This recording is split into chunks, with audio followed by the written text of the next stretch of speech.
Hello everyone, जय Hind. I hope you all are doing well.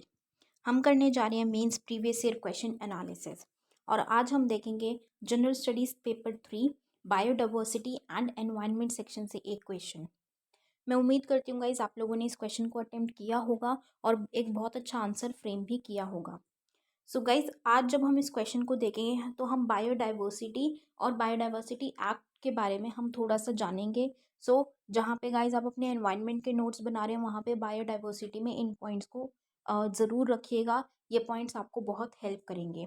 And at the end of the session अगर आपको लगता है आपके ने कुछ और एक्स्ट्रा पॉइंट्स लिखे हैं तो हमारे साथ कॉमेंट सेक्शन में ज़रूर शेयर कीजिएगा। सो शुरू करने से पहले गाइज मैं आपको अपने कोर्सेज के बारे में बता दूँ तो हमारा करंट अफेयर्स बैच रन कर रहा है जिसमें आपको डेली बेसिस पे वीडियो लेक्चर्स दिए जाते हैं और साथ ही साथ पीडीएफ्स भी दी जाती हैं हमारे टेलीग्राम चैनल पे फ्री ऑफ कॉस्ट। और गाइज अगर आप हमारा पेड कोर्स ज्वाइन करते हैं करंट अफेयर्स का तो उसमें लाइव डाउट सेशंस कंडक्ट किए जाते हैं और रेगुलरली रिवीजन भी करवाई जाती है। जीएस का गाइज हमारा pre plus mains batch run कर रहा है, बिल्कुल ज़ीरो से तैयारी वाला बैच है। उसमें गाइज आपको बेसिक एनसीईआरटी 6 क्लास से लेके एडवांस्ड बुक्स तक की कवरेज करवाई जाएगी। बेसिक से इसीलिए करवाया जा रहा है गाइज आपको ताकि आपका फाउंडेशन बिल्डअप हो जाए। फाउंडेशन बिल्डअप होने से क्या होगा, आपकी कॉन्सेप्ट क्लैरिटी होगी एंड कॉन्सेप्ट क्लैरिटी से आपकी अंडरस्टैंडिंग इंक्रीज होगी हर एक कॉन्सेप्ट को लेके, हर एक टॉपिक से लेके। And understanding is what UPSC demands. तो गाइज अगर आपको अंडरस्टैंडिंग हो जाएगी तो आपको एग्जाम निकालने से कोई नहीं रोक सकता। And that is why we say कि ये बैच बहुत ज़्यादा इंपॉर्टेंट है, बहुत बेनिफिशियल होने वाला है आपके लिए, तो ज़रूर ज़रूर ज्वाइन कीजिएगा ज़रूर। और गाइज हमारा मेंस का भी आंसर राइटिंग बैच रन कर रहा है जिसमें एक फ्री सीरीज चलाई गई है आप लोगों के लिए। उसमें आपको टेलीग्राम चैनल पे कुछ क्वेश्चंस दिए जाते हैं और आपको रात को उनका 8 PM पे आपको उनका वीडियो एनालिसिस और पीडीएफ्स भी दी जाती है हमारे टेलीग्राम चैनल पे ही। और गाइज हमारा मेंस आंसर राइटिंग का पेड कोर्स भी लॉन्च हो चुका है।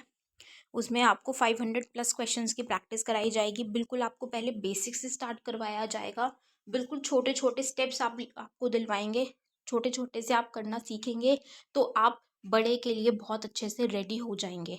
ठीक है, और आप एडवांस लेवल तक जैसे जैसे जाएंगे तो आप बिल्कुल परफेक्ट हो जाएंगे आंसर राइटिंग में and you will be made means ready.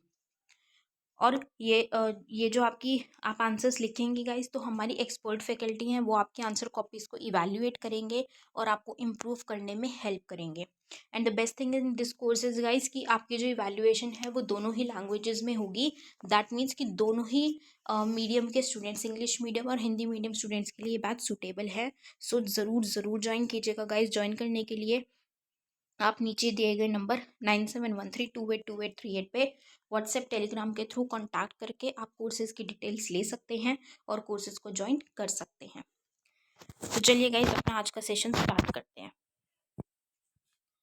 हमारा क्वेश्चन है, how does biodiversity very in India? How is the biological diversity act 2002 helpful in conservation of flora and fauna? Bharat में जैव विविधता कैसे भिन्न है? जैव विविधता अधिनियम 2002 वनस्पतियों और जीवों के संरक्षण में किस प्रकार सहायक है?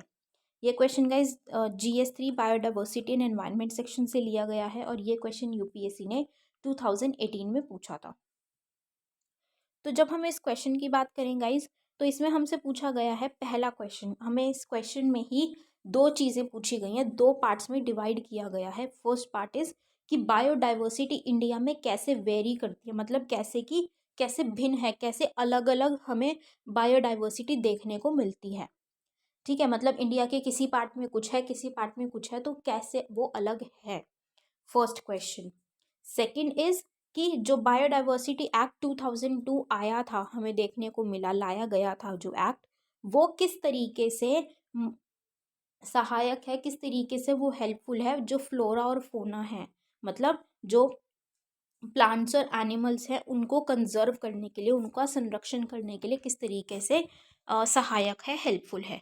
तो हमें गाइस दो पार्ट्स पूछे गए हैं, उन दो पार्ट्स को हम अपने मेन पार्ट में, बॉडी पार्ट में एक्सप्लेन करेंगे। इंट्रोडक्शन में हम क्या बताएंगे, अपनी थोड़ी सी बायोडाइवर्सिटी के बारे में बताएंगे कि बायोडाइवर्सिटी क्या होती है और किस तरीके से, हल्का सा इंडिया का ओवरव्यू देंगे। फिर हम उसको डिटेल में किस तरीके से वेरी करती है और बायोडाइवर्सिटी एक्ट के बारे में बताएंगे। तो चलिएगा स्टार्ट करते हैं। Biodiversity is defined as the variability among living organisms. वही जो लिविंग ऑर्गेनिजम्स हैं, मतलब कि जो जीव हैं, उनमें किस तरीके से उनमें विभिन्नता है, विविधता है। ठीक है, कैसे वो अलग हैं, क्या क्या उनमें हमें डिफरेंसेस देखने को मिलते हैं। ठीक है, वेरिएबिलिटी है आपस में उनमें, तो वो क्या हम उसको क्या कहते हैं, बायोडाइवर्सिटी।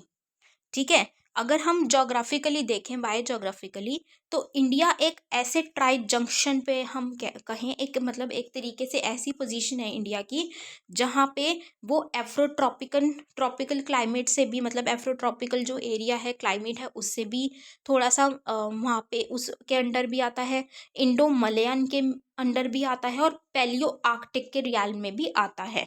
तो इसीलिए इन सभी की जो विशेषताएं हैं वो इंडिया में हमें देखने को मिलती हैं। इसीलिए इंडिया की बायोडाइवर्सिटी इतनी ज़्यादा, हमें बायोडाइवर्सिटी में भिन्नता देखने को मिलती है, विविधता देखने को मिलती है।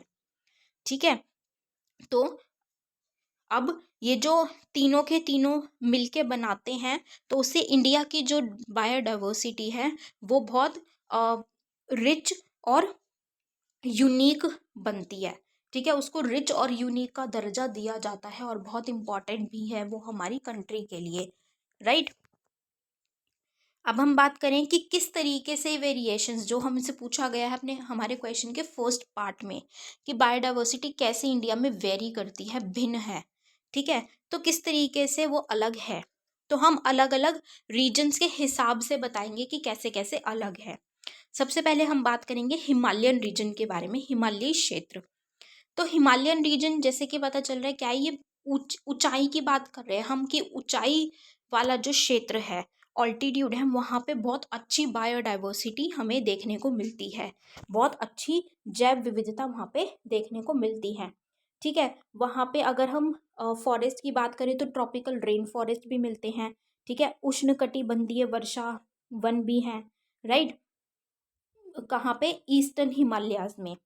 फिर अगर हम ईस्टर्न मतलब क्या है, ट्रॉपिकल रेन फॉरेस्ट, और अगर हम मध्य की, बीच की बात करें, सेंट्रल की और वेस्टर्न हिमालयाज की बात करें, तो वहाँ पे हमें सब ट्रॉपिकल और एल्पाइन फॉरेस्ट भी देखने को मिलते हैं, मतलब कि फॉरेस्ट में भी हमें एक ही रीजन पे भी वैरायटी देखने को मिल रही है। राइट, फिर हम अगर वहाँ की स्पीशीज की बात करें तो sambar, serow, goral, Himalayan tahr, snow leopard, brown bear, बहुत अलग अलग प्रकार के हमें एनिमल्स वहाँ पे स्पीशीज देखने को मिलते हैं जब हम हिमालयन रीजन की बात करते हैं। तो फिर हम बात करें इंडियन डेजर्ट की।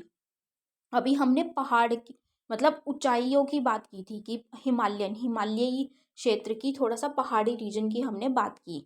अब जो कि थोड़ा ऊंचाई पे, अब हम बात करेंगे एक तरीके से रेगिस्तान की, हम अपने डेजर्ट की। तो डेजर्ट में, अब जैसे हमने हिमालयन में क्या पढ़ा कि ट्रॉपिकल रेन फॉरेस्ट, मतलब कि रेन फॉरेस्ट में बहुत हरे भरे होते हैं, पूरा हमें ग्रीन ग्रीन कवर दिखता है, ग्रीनरी ग्रीनरी दिखती है। लेकिन क्या डेजर्ट में हमें ग्रीनरी दिखती है? नहीं दिखती। ठीक है, वहाँ पे क्या है, ट्रॉपिकल थॉर्न फॉरेस्ट हमें देखने को मिलते हैं, और ट्रॉपिकल ड्राई डेसिडुअस फॉरेस्ट हमें वहाँ पे देखने को मिलते हैं। मतलब उष्णकटिबंधीय कांटेदार वन और उष्णकटिबंधीय शुष्क पर्णपाती वन हमें वहाँ पे देखने को मिलते हैं। और वहाँ सैंडी डेजर्ट्स भी हो हैं, with seasonal salt marches and mangroves.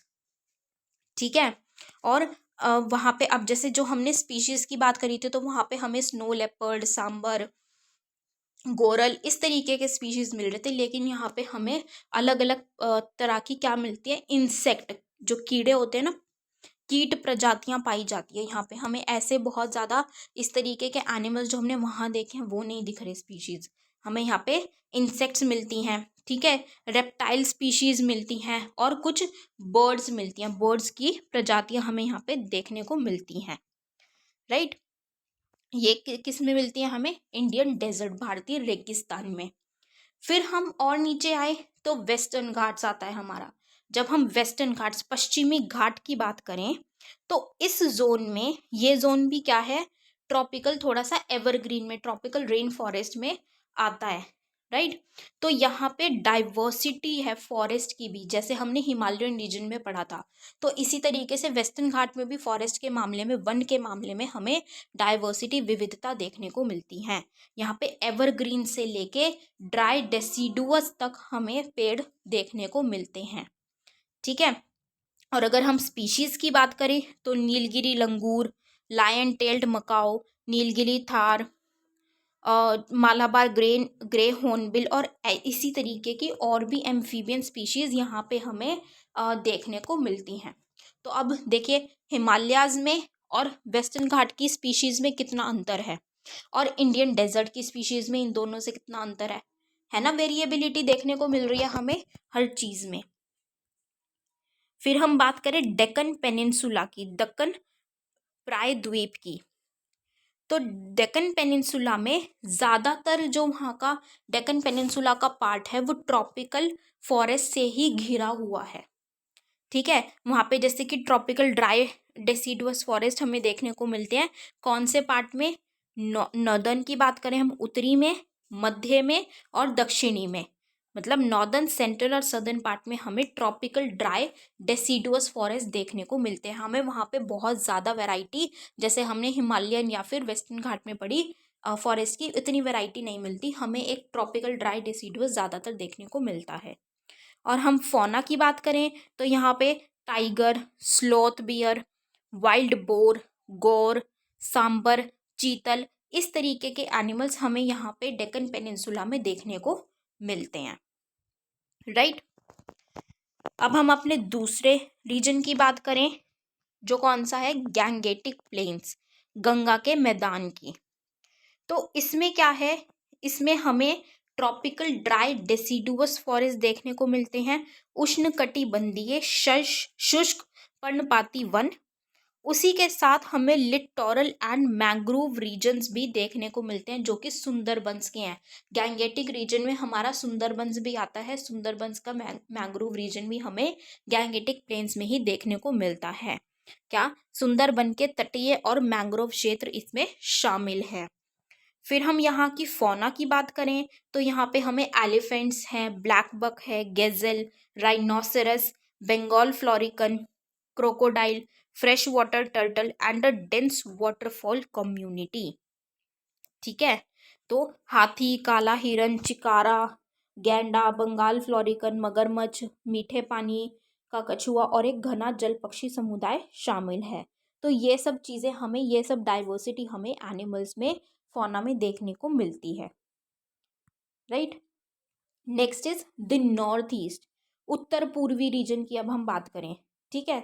तो वहाँ की जो वेजिटेशन है और जो वहाँ के हमें वन देखने को मिलते हैं वो एवरग्रीन मिलते हैं, कि वहाँ पे एवरग्रीन रेन फॉरेस्ट है, सेमी एवरग्रीन रेन फॉरेस्ट है, ठीक है। फिर मॉइस्ट डेसिडुअस मॉनसून फॉरेस्ट है, स्वैम्प्स भी है, ग्रासलैंड्स भी है, कितनी सारी वैरायटी हमें ऑलमोस्ट हर तरीके के नॉर्थ ईस्टर्न रीजन में देखने को मिलते हैं। उत्तरी पूर्वी क्षेत्र में हमें ये सब फॉरेस्ट हर प्रकार के एक किस्म से हमें देखने को मिलते हैं।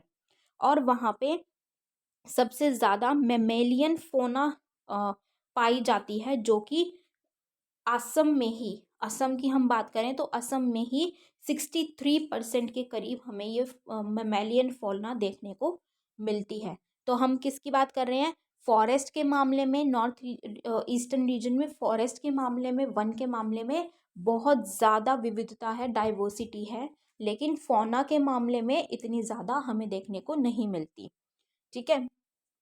फौना के मामले में, एनिमल्स के मामले में बहुत ज़्यादा कम है।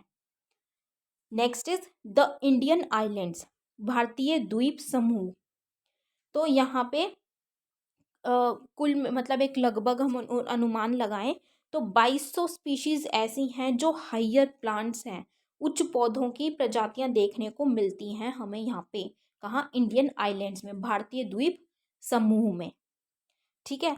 तो ये गाइस हमने किसकी बात की, हमने उस वेरिएशन की बात करी कि बायोडाइवर्सिटी हमारी कंट्री में, इंडिया में किस तरीके से वेरी करती है, किस तरीके से मतलब अलग है, भिन्न है। तो हमने हर एक रीजन के बारे में देखा इंडिया के, कि हर रीजन में कहीं ना कहीं फॉरेस्ट में भी चेंजेस हैं, कि कहीं पे किसी तरीके के हैं, कहीं किसी तरीके के हैं। और एनिमल्स भी हमने मोस्टली जो देखे वो हर जगह अलग अलग हमें पाए जाते हैं।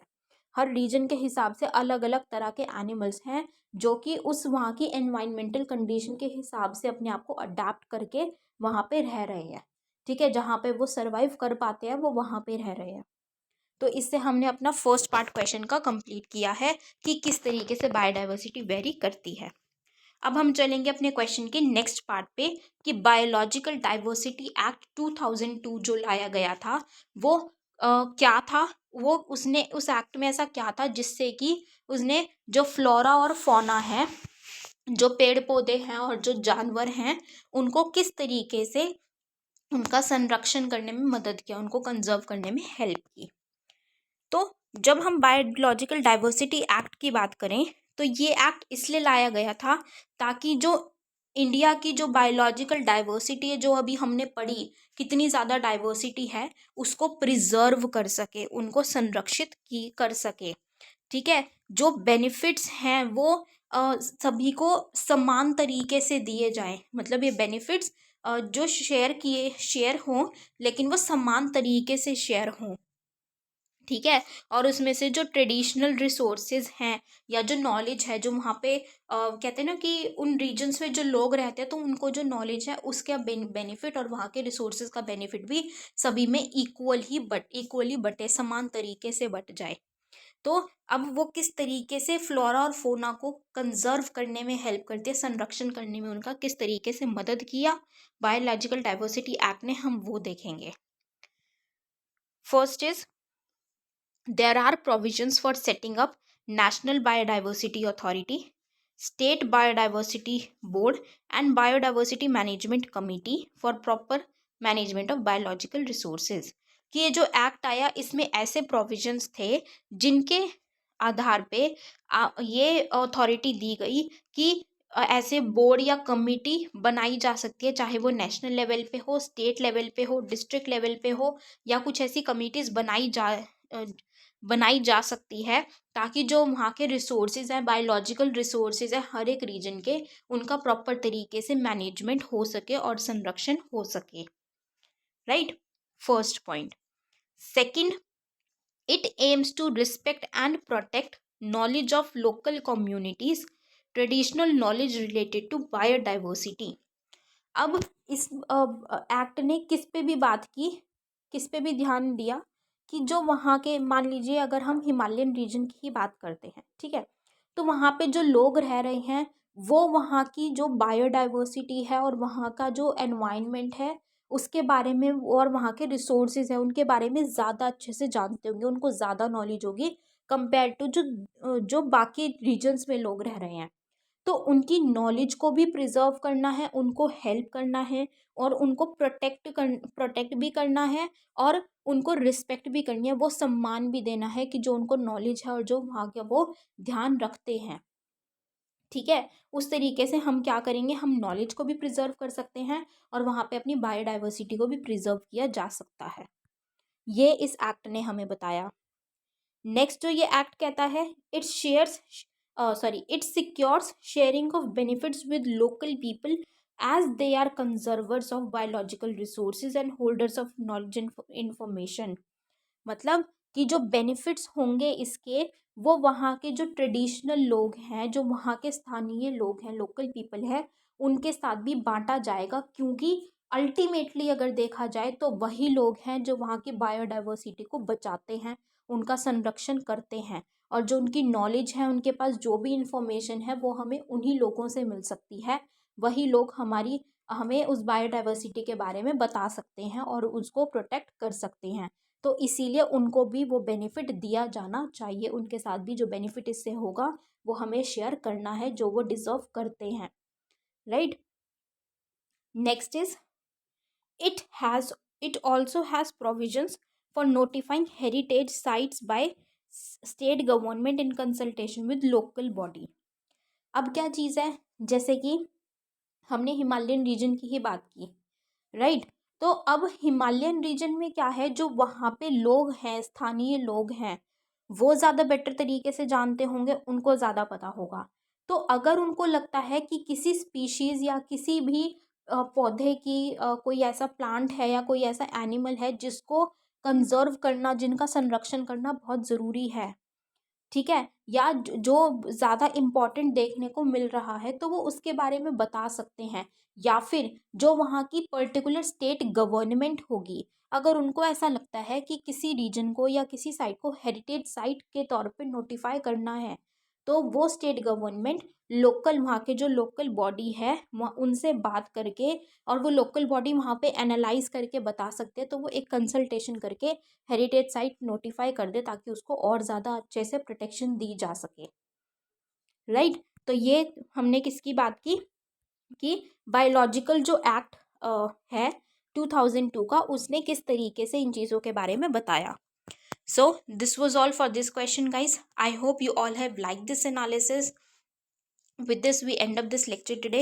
एंड करने से पहले गाइज मैं आपको अपने कोर्सेज़ के बारे में बता दूं, तो हमारा करंट अफेयर्स कोर्स रन कर रहा है गाइज, जिसमें आपके लिए डेली वीडियो लेक्चर्स प्रोवाइड किए जाते हैं और साथ ही साथ पीडीएफ्स भी दी जाती हैं रेगुलर बेसिस पे। और साथ ही साथ अगर आप हमारा पेड कोर्स ज्वाइन करते हैं तो आपके लिए लाइव डाउट सेशंस कंडक्ट किए जाते हैं और आपको रेगुलरली रिवीजन भी करवाई जाती है। हमारा जीएस का pre plus mains batch run कर रहा है गाइज, बिल्कुल बेसिक से तैयारी वाला बैच है। आपको बिल्कुल इतनी अच्छी कॉन्सेप्ट क्लैरिटी करवा दी जाएगी कि आपको एग्जाम निकालने से कोई नहीं रोक सकता। तो ज़रूर ज़रूर ज्वाइन कीजिएगा उस बैच को गाइज।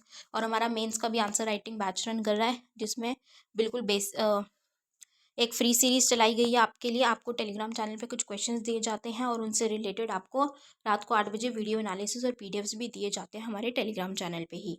और हमारा मेंस आंसर राइटिंग का पेड बैच भी लॉन्च हो चुका है, जिसमें 500 प्लस क्वेश्चंस की आपको प्रैक्टिस कराई जाएगी। हमारी एक्सपर्ट फैकल्टी हैं, वो आपके क्वेश्चंस को इवैल्यूएट करेंगे और आपको इम्प्रूव करने में हेल्प करेंगे। और इवैल्यूएशन दोनों ही लैंग्वेजेस में किया जाएगा, इंग्लिश में भी और हिंदी में भी।